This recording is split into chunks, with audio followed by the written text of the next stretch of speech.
All right, here we are again on the Fresh Flow podcast. I am fired up about this one. It's one that I've been looking forward to.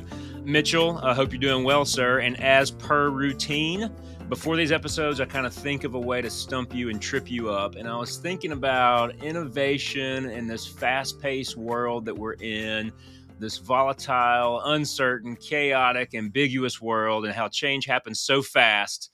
And then I thought to myself, where do you go to get quiet? Where is Mitchell size place where you can actually sit and be quiet and collect your thoughts and just think? I'm going to have to credit my business school professors, and they suggested that you drive in silence. Oh, wow. Yeah. So when I drive home, I try not to make phone calls. I don't have the radio on, and it's like 10 minutes of just me time. Wow. Okay. But this year the lake's frozen. So first time in 7-8 years here in Vermont, Lake Champlain. So maybe I'll just hop out on the lake after this podcast. Okay. Gotcha. Driving home is my music time. That's the only time I get to listen to tunes. So I'm a beach guy, man. I can plop down on the beach and actually turn my brain off for a little while. And there's not much going on up there anyway, but I can actually kind of sit and be calm and sit the whole day. So that's my place. People are usually lake or mountain or beach people. So you're a car ride home. That's interesting. All right. And yet again, I didn't stump you. So I'm fired up for this one today. I'd like to introduce our guest. Today, we are so happy to have Mo Azam here from US Anesthesia Partners.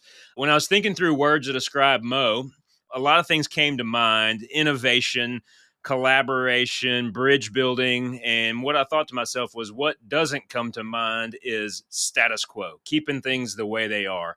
So with that, I am happy to introduce Mo Azam from US Anesthesia Partners, Head of Innovation. Mo, good to see you, brother. Pleasure to be here. It is so great to be with y'all. Thanks, man. Well, so we mentioned just right off the bat, your job, Head of Innovation. I've heard you speak at ASA meetings and other things, and it's never boring. So if you see Mo on the headline for speaking, show up because it will be entertaining.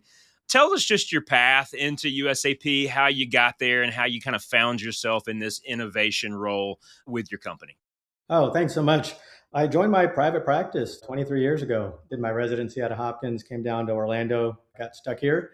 It was a small group, relatively speaking. Mostly did our own cases. Back then, there was only 5 guys that did cardiac even, right? And I was one of those.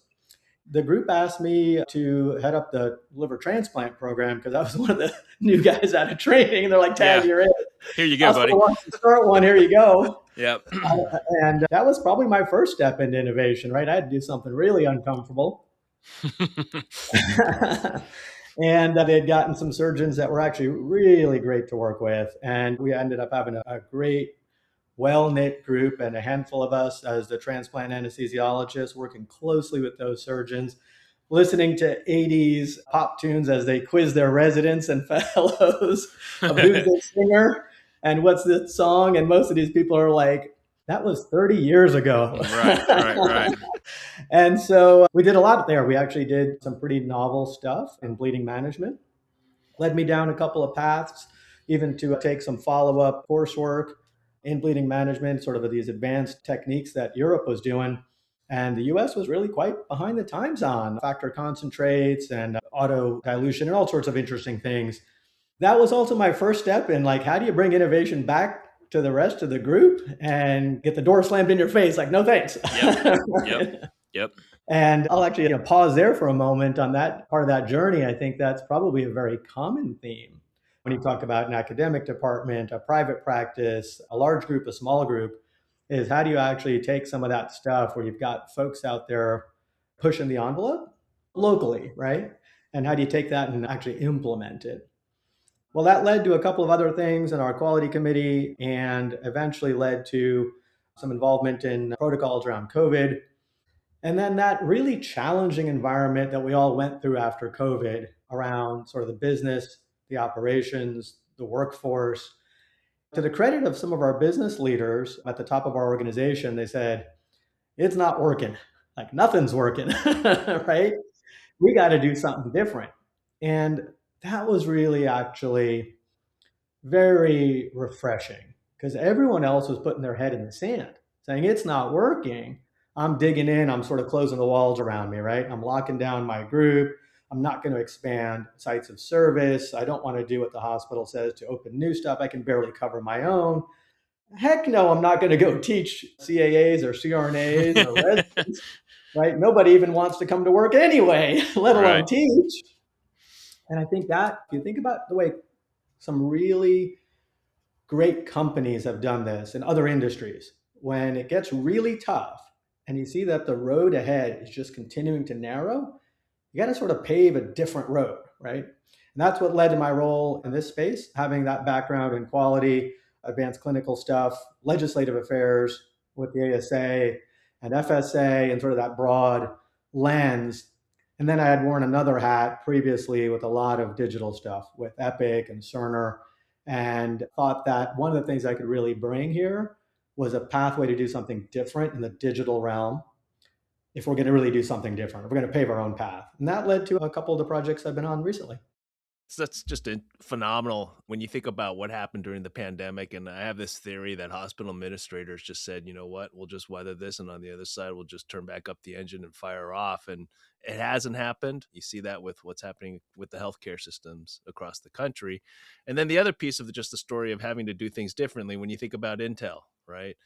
When Andy Grove and Moore were sitting there trying to decide what to do with Intel, making memory chips, and they decided, they asked themselves a question, well, if you were the board, what would you do with us? Well, we'd fire ourselves, right?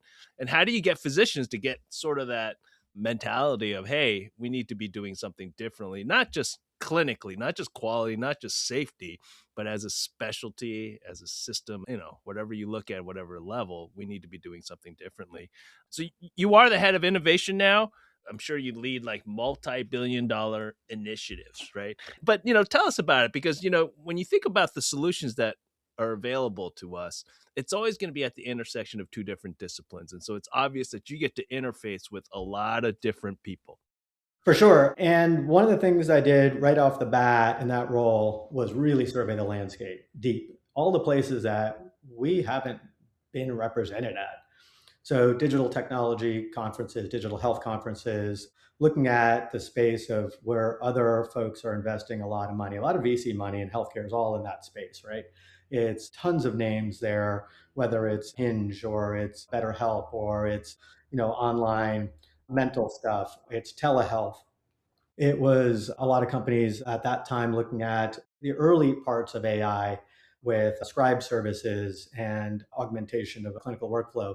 And so not so much multi-billion dollar initiatives, but more like, $200 initiatives, things that we could get in or partner with sort of at the basement level, because we're not a VC firm. And that's the challenge, is there's an incredible amount of money being thrown at some of these initiatives. And the way that VC firms operate is they'll put 100 bets looking for 3 or 4 that do well, 1 or 2 that really knock it out of the park, and another 3 or 4 that kind of limp along that maybe they exit out of. So the other 90, right, is a pile of money they set on fire. Right. Yeah.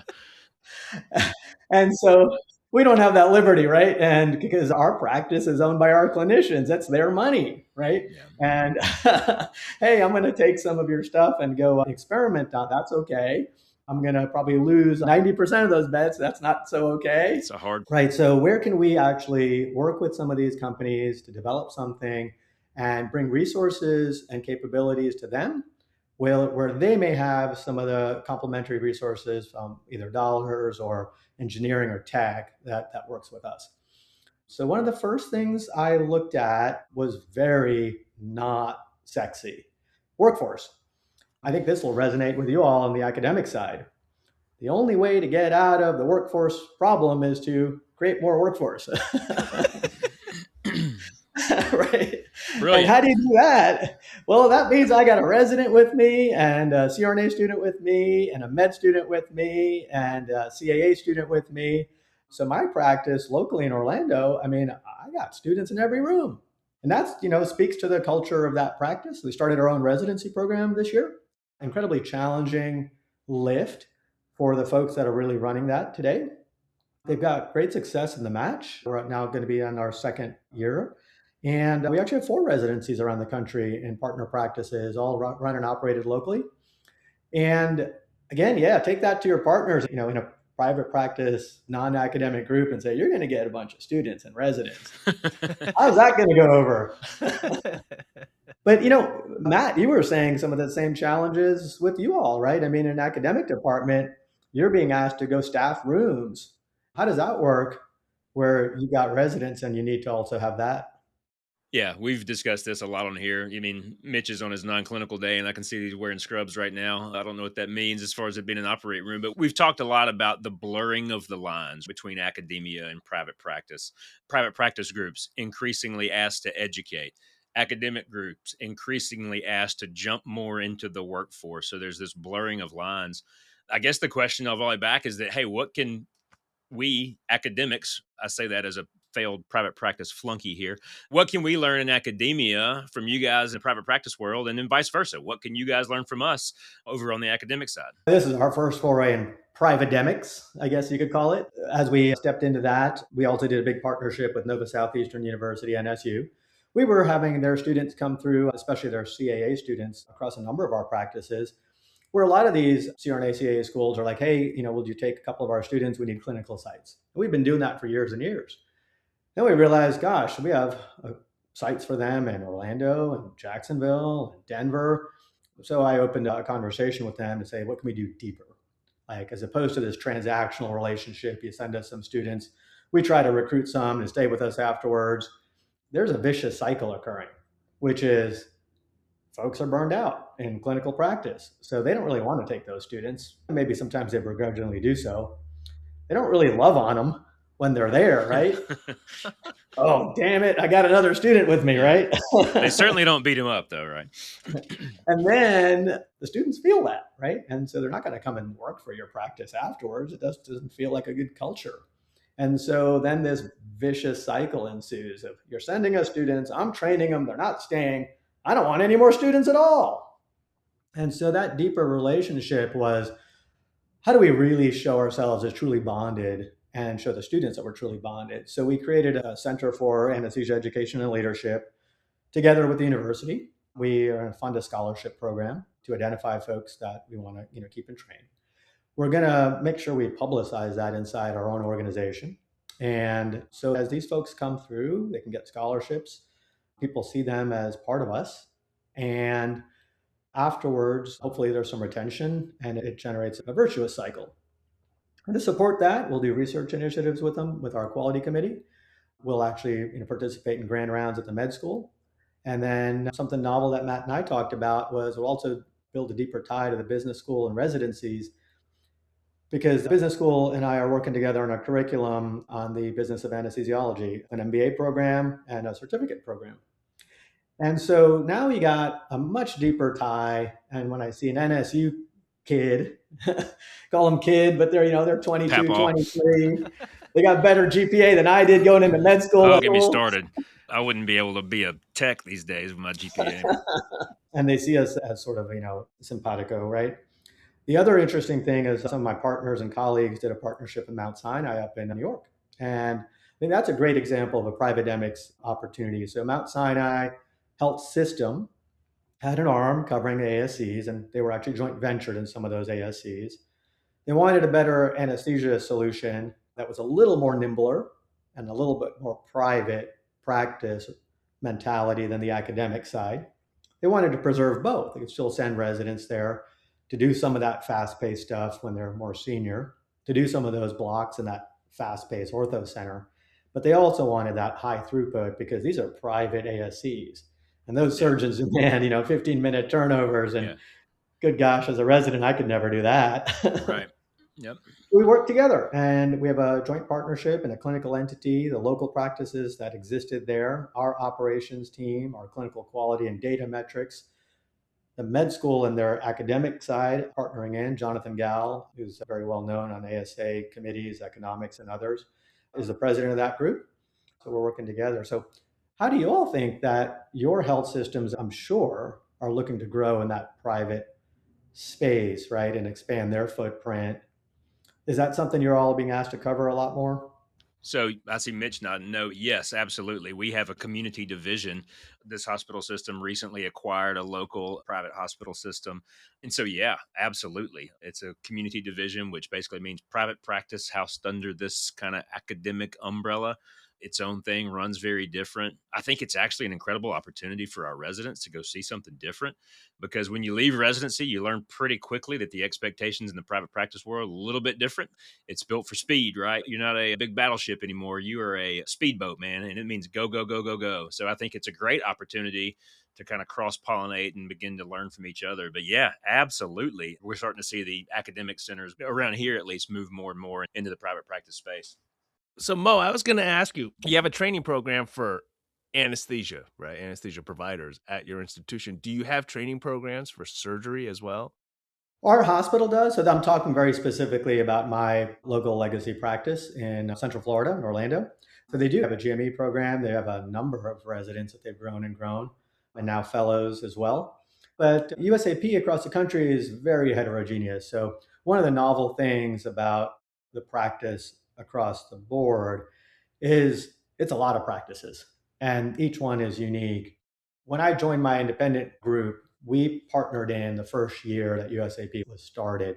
John Zerwas, president of the ASA that year, had led a number of groups in the Houston area together, better coverage across multiple hospitals and divisions, and this idea that there was efficiencies and things they could invest in together, and yet was adamant they had to retain governance that was in a private model, meaning that only doctors could do any clinical decisions, quality, hiring, firing, partner promotion, call schedules, vacation schedules, how compensation is divided up.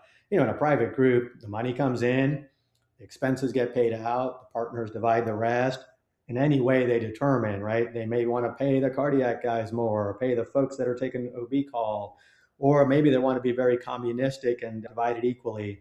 Maybe they want to have a system that incentivizes down to the minute, more time, whoever works more gets paid more, et cetera, et cetera. They've got lifestyle practices that are oriented towards having a lot of folks that are in split shift positions or split partner positions. And every one of those practices that ultimately join retain their own culture and all of those things locally. So, given all of that, we talk about, academics inside an organization like that. It's herding cats and it's learning by example of what the other folks are doing. But Orlando could never tell Denver what to do, and Denver could never tell Houston what to do. They're fairly autonomous. However, this is where the larger corporate piece comes in. So Rick Dutton, I think he's been on their podcast before, has led our quality committee.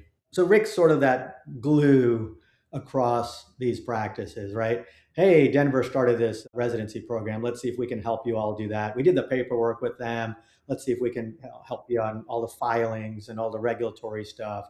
And then, oh, they have a curriculum on this stuff. So let's see if you all can share and collaborate, et cetera, et cetera. That's how it's sort of grown. When I was in fellowship, and one of my questions is, do you share resources teaching, right? Because you're a local residency program, but you are a national organization. And my fellowship director was Alex Macario. I think he's almost done with us being president of the ABA. But Alex had this concept that, he never understood the ivory towers of academic medicine, right? Because there's this thing called the internet. And if you look at education, if you look at the purpose of a university, the university's job is to break down those silos so that all that information, like what Dutton's doing, gets across to where it needs to go, versus building your tower, putting yourself up on top and saying, hey, here I am. But, it would seem that USAP would have an advantage, even though your size, you might be even more nimble than most academic programs are. Funny thing is about size. I mean, there's a perception that we're a really large anesthesia practice, and by anesthesia practices, a lot of states and so forth.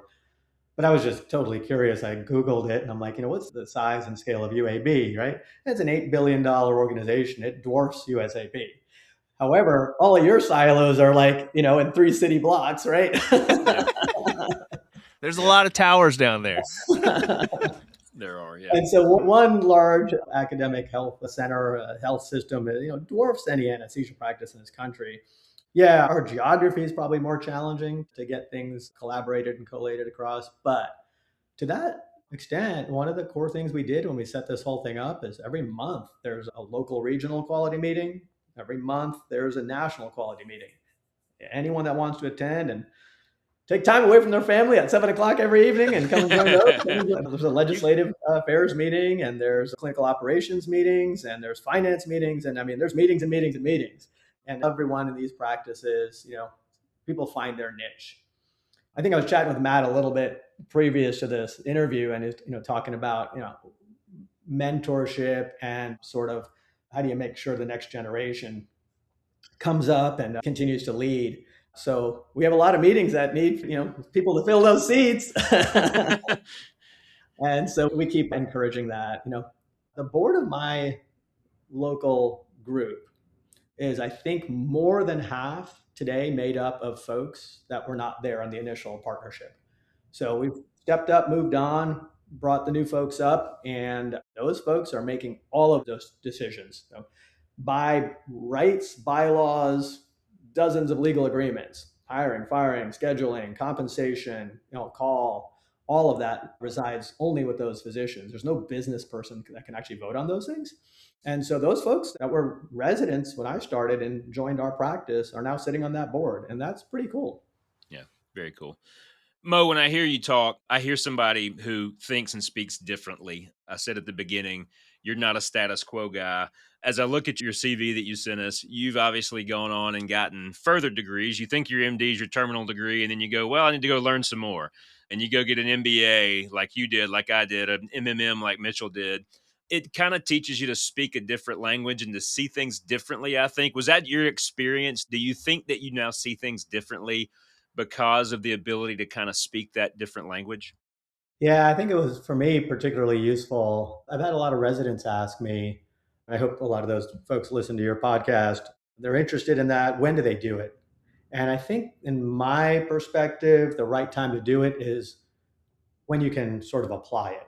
If you do it too early, it's all theoretical. But when you're sitting on the board of your practice or about to, or you're starting to step up into a leadership position, med staff of the hospital, and they're talking about financial pro formas and a new service line and things like that, and that's the time you're getting that education or completing that education, and then it makes a ton of sense, right? It's kind of like someone giving you a liver transplant lecture and you're not seeing a case for another year, right? Or 2 years. It's all theoretical.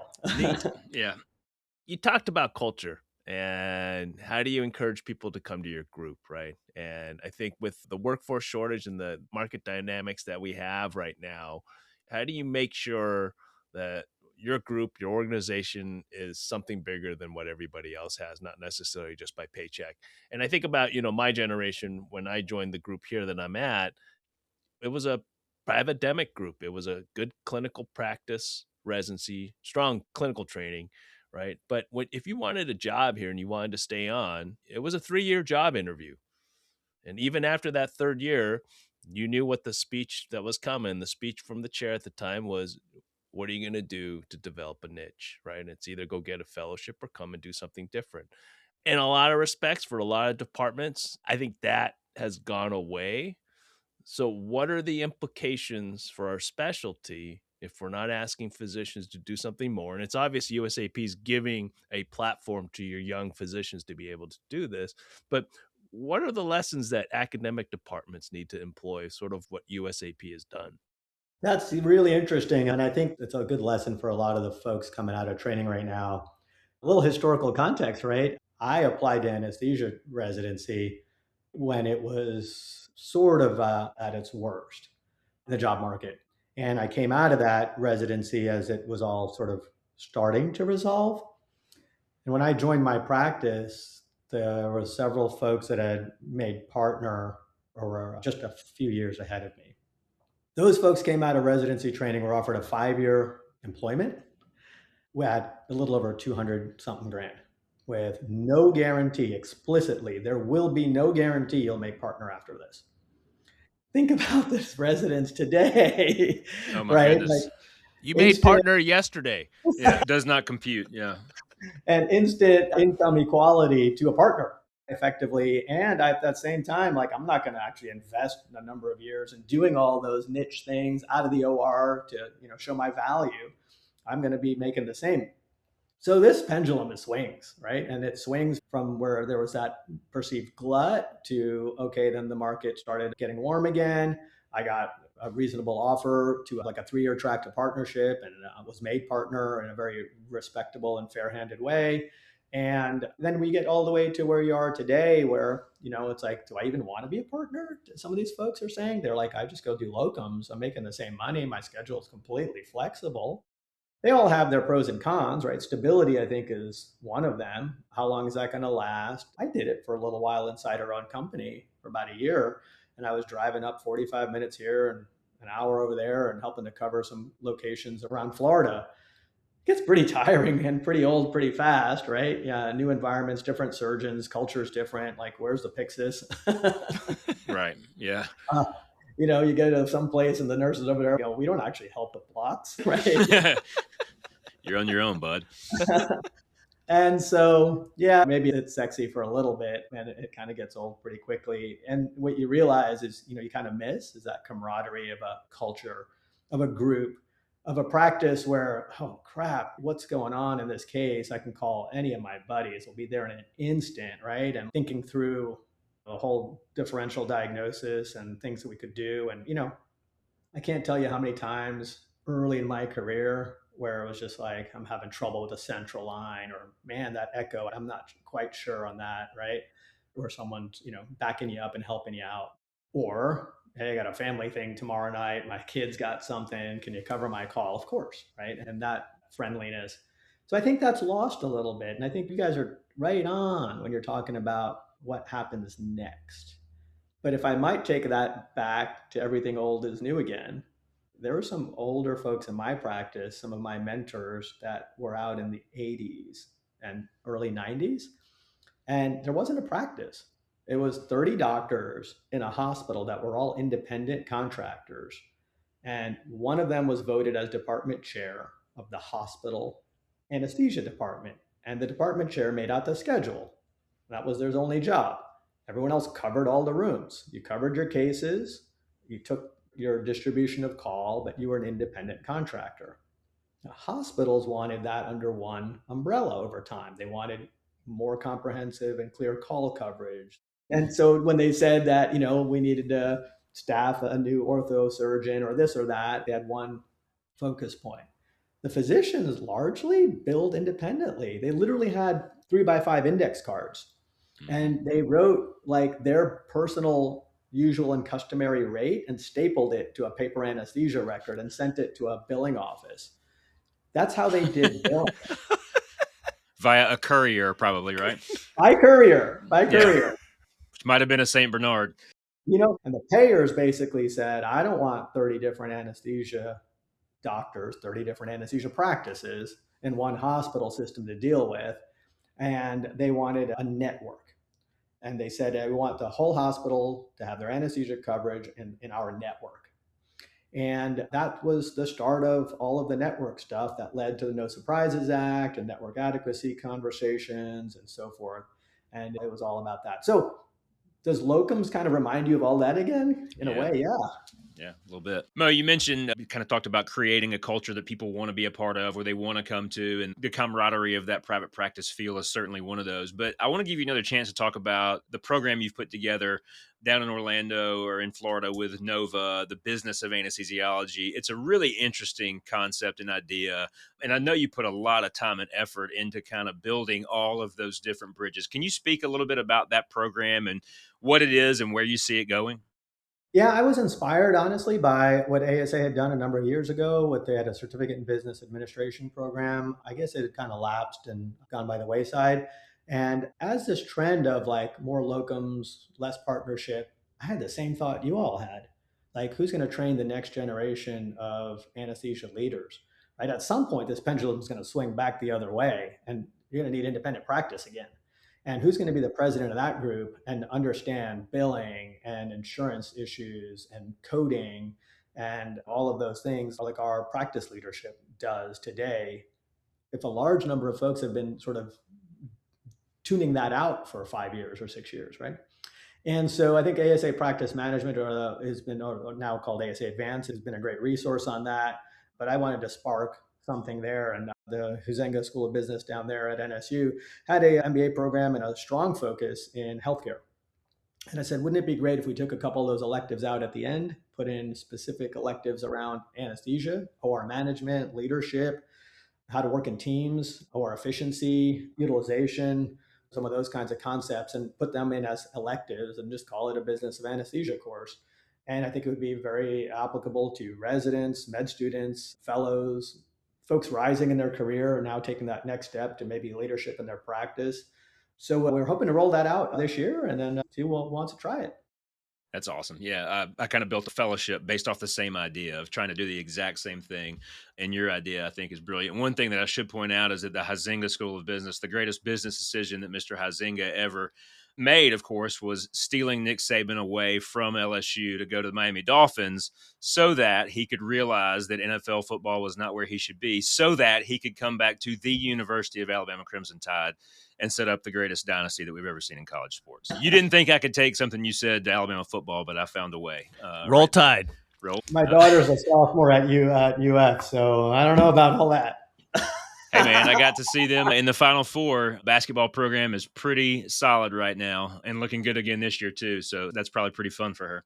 Mo, I just wanted to make sure that one of your courses for your new independent practices or independent practitioners is an ASA Monitor newsletter article that was recently published teaching people how to fill out a paper anesthetic record. I don't know if you saw that one, but we've gotten to that point. We actually had an epic malfunction last Monday, so we had to go back to paper. And, our generation's disappearing, the one that sort of bridged both the analog and digital systems, because when we go, it's going to be a blackout. The last piece on that coursework, I think, was inspired by Matt and his articles on leading infinitely. And he's going to be putting out one here about paradox thinking. And it's really this sort of out of the box mentality and mindset, and almost more counter thinking, right? When it gets harder, you got to double down on your investments. That's when you make the investments, right? And I think it's a great thing to incorporate into the business school curriculum. You said we need to double down. Are we doubling down on everything? Like, if you're the VC that's going to fix anesthesiology as a specialty, if a VC wants to put their money here, are we making 90 bets that aren't going to make a blockbuster like most Hollywood studios? I got two other interesting projects I got going on. One, we're in a pilot right now. So it took us about 2 years of work and a great team, IT engineers, software coders, project manager, product managers, operations leaders. And we basically came up with a solution to sort of care navigate a patient through their entire perioperative journey. Through an app, patients get this at the surgeon's office. And through that, we do an intake, risk stratification, and a pre-op assessment. We get it back within about a day. And then we hold that patient's hand all the way through their journey through the app. Because they told us they've got high blood pressure, we tell them to do X, Y, and Z, because they scanned a picture of their medications in, including the bottles, and they had an Ozempic pen in there. And then we'll tell them to hold your Ozempic today, the 7th day before surgery, with ARNPs and a whole clinical practice that's supporting it. The challenge with all of this stuff is you can put a lot of whiz bang tech into it, but man, healthcare is just a brutal boots on the ground sport, right? And so you got to convince the surgeons, the pre-op folks, the hospital leadership, the hospital IT folks, the nursing leadership, the anesthesia practice there, so forth and so on, and then get this rolling out. So it takes a lot more effort than you would ever imagine, which actually, to me, makes it interesting, because I don't think it could ever get disrupted by a tech company, because they can't do what we can do. So are we missing anything? I think as clinicians, like if we had the right tools, could we branch out? For the same thing we talked about early in this conversation, if I'm up to my ears in cases and everything else, the last thing I want to do is teach residents. If I'm up to my ears in cases and on the cusp of burning out, the last thing I want to do is also take on the pre-op department. But I think this lets us do it in a really interesting way. So we're actually just launching a pilot on that. The other one is really novel that the press release has gone out on. I've been working with GE to think about how do we bring AI into the operating room in a way that is useful, helpful, and supportive of us as clinicians, right? It's not Cedasys 2.0. And what does it do? And how does it support us? To that end, that's a little bit under the wraps, but we're going into some design work after sort of thinking through a lot of options over the last year or two. And in that design work, we're going to be looking at what data, ambient devices, listening, visual, monitors, inputs that could support clinical decision making, real time, on the fly, near instantaneous, that would be actually useful as opposed to some alarm going off that you ignore, right? I'm going to take a guess here since you're in Orlando, Mo. So, Disney World's there, the home of the Imagineering Institute or whatever they call it. And at Disney, they always talk about how there's two shows at Disney. There's the show that's in the background that gets everything done, which you sort of talk about. And then there's the show where the people come and they go to Disney World, right? So for USAP, I believe that GE is going to build an educator robot that works with a burnt out clinician so that they can actually teach the person what's going on. Like in the Hall of Presidents. Yeah. You see what I have to put up with every time we do one of these podcasts, Mo. It's a challenge. So I know a lot of our residents and fellows and trainees listen to these podcasts. A shout out to our residents who always give me great feedback. One of the things I hope that they see in you and in others in your group, like Rick, is that you guys understand how to build consensus, because when you push a lot of this stuff, not everybody goes, "Hey, Mo, that's an awesome idea. Thank you so much for your brilliant mind." Some people go, "Hey, Mo, you're a total knucklehead. There's no way I'm doing that." Right. And you learn to kind of deal with that. But I would say that I do believe our specialty, because of what we do in the operating room, because of, the scale of what we do in the hospital system and all of the relational capital that we build, I think we're uniquely positioned to do exactly what you're talking about, which is build consensus toward innovation. And you've learned that. Have you learned that naturally by stumping your toe? Is it something you read a book on? How did you kind of come to be this consensus builder that you've become in your company? I don't think I'm that good at it. I'll respectfully disagree. I stump my toe, hit my head, and get punched in the gut Yeah. because I keep trying to push for a lot of these things, and I ultimately just keep pushing until someone knocks you back, and you push too far. But that's how it's going to happen, right? Nobody's going to do something completely novel and really dramatically different without getting pushed there, right? And so you're either pushed there by pressure because you have to, right? Because your practice is falling apart, you can't recruit anymore, and now you got to train more folks, or you get pushed there because you actually, see an opportunity. But you're not going to see that unless you actually see it and someone has already sort of done it, trialed it, and said, "Oh, it worked on my patients," right? I think when you talk about residents who are listening, I think the one big takeaway is the only constant is change, and lots of it. And everything that you come out thinking you finally learned it changes within years, right? If not faster in this landscape. And I think you all would agree. I mean, how much has changed in your practice, right? Oh my gosh. Nerve blocks, ultrasound, 3D, Sugamidex, Twitch monitors, Video laryngoscopy, focus. Right? I mean, and what's coming, right? Cryo, maybe more cryoanalgesia, new nerve blocks that haven't even been invented yet or we haven't figured out yet. Closed loop systems. Oh yeah, right. Closed loop systems would be really interesting, right? Where you basically set it and forget it. Yeah, set the thermostat, man. We shouldn't forget suspended animation. There's no blood loss when nothing's pumping and flowing. Mo, my apologies. I can't take him anywhere. No, that's good stuff. Orthopods would love that on every case. Yeah, no kidding. How would the ANSEF get to the bone, though? Mo, we're talking to the residents here. Looking back to you coming out of residency, we asked this of many of our guests. Things that you know now, what would you go back and tell yourself however many years ago it was when you were coming out? I think it was what Mitch said. It's find a niche, get really good at it, and then continue to expand and maybe build some branches off of that. I think that will serve you well, whatever it is, right? It's not limiting. Some people would maybe fear that, right? Like if I do a regional fellowship, am I just sort of limited to that?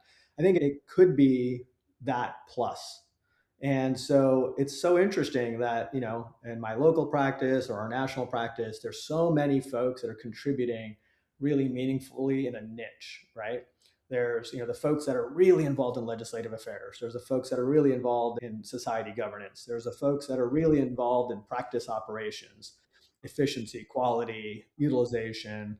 There's the folks that are really good at the politics of hospital leadership, starting from, the treasurer all the way up to the med staff, leadership, and how to deal with the surgeons and the hospital folks and the other departments. So there's a lot of clinical niches, but I would think that there's probably developed a good non-clinical niche as well. Yeah. And keep on learning, man. There's always new stuff to learn, as you said. Let me throw it back to you guys. What do you think about innovation and the way academics are training that? Is it happening? Is that something that should be? What would that look like? I personally think the paradigm has to change. I mean, if you've seen what happened with the NIH and the current administration, academic medicine was based upon a structure that goes back to 1960s, Eisenhower, right? The industrial science, complex medicine, healthcare involved with that. Firmly believe that the true solutions are what you're doing is finding the technology companies out there, finding the individuals with different ideas where we can complement our clinical skill set to build something different and hopefully better. Yeah. Are we formally institutionalizing innovation into curricula? That's hard to do.